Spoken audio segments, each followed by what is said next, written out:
গাজার নাসের হাসপাতালে ইসরায়েলি হামলায় সাংবাদিক নিহতের ঘটনায় বিশ্বজুড়ে নিন্দার ঝড় উঠেছে। একে দুর্ঘটনা দাবি করে দুঃখ প্রকাশ করেছেন ইসরায়েলের প্রধানমন্ত্রী নেতানিয়াহু। এদিকে আগামী 2 থেকে 3 সপ্তাহের মধ্যে গাজা যুদ্ধের চূড়ান্ত সমাপ্তি হবে বলে ঘোষণা দিয়েছেন মার্কিন প্রেসিডেন্ট ডোনাল্ড ট্রাম্প।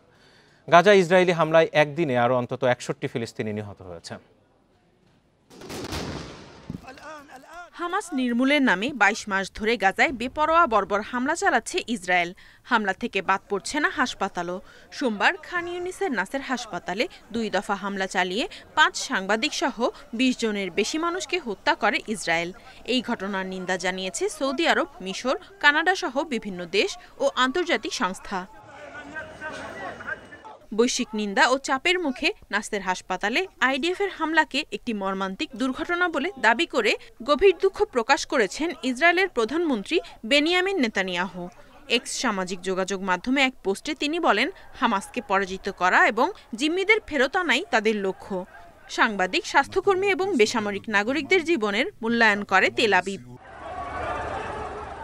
নাসের হাসপাতালে হামলা স্বচ্ছ তদন্ত করবে বলে প্রতিশ্রুতি দিয়েছেন ইসরায়েলের সেনাবাহিনীর মুখপাত্র।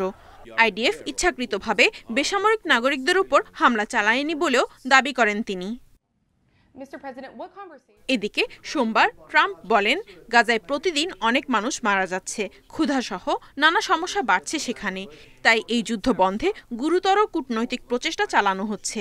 জিম্মিদের মুক্তি দিতে হামাসের উপর চাপ অব্যাহত রেখেছে তারা। আগামী 2 থেকে 3 সপ্তাহের মধ্যে গাজা যুদ্ধের চূড়ান্ত সমাপ্তি হবে বলে জানান তিনি। গাজায় অনাহারে আরও 11 ফিলিস্তিনির মৃত্যু হয়েছে বলে জানিয়েছে জাতিসংঘ। খান ইউনিস ও গাজা সিটিতে মঙ্গলবার ইসরায়েলি হামলায় শিশুসহ বহু ফিলিস্তিনি নিহত হয়েছে।